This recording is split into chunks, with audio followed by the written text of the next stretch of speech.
Hintayin lang po natin siyang uminit bago natin ilagay ang ating chicharon. So, ito nga po palang chicharon na hiniwa ko, galing dun sa ating mga pinalambot, ay tinimplahan ko lamang po siya ng isang seasoning at konting asin. Para kahit maluto na siya, hindi na siya kailangang timplahan. Kung ayaw nyo ng masyadong maalat or sakto lang, pwede na siyang kainin pag naluto na siya. Mukhang mainit na po ang ating mantika. Use oil lang po yan, okay lang po yan. Pirito na po natin ang ating chicharon.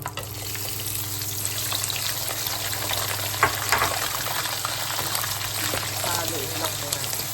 Para pantay lang po yung pagkaluto. So, ayan na po siya guys. Medyo ingat lang po kasi ang pagluluto ng chicharon ay matalamsik po ang mantika. Pero hahaluin lang din po para pantay yung pagkaluto. So, ganito na po yung tura ng pagkaluto. Luto na po yan. Pwede na natin siya panguin. Ayan na siya guys. Patoy-tiktikin lang natin siya. Ako guys, gusto ko papatakan ko pa siya ng asin. Ayan. Ito na ang ating chicharon baka.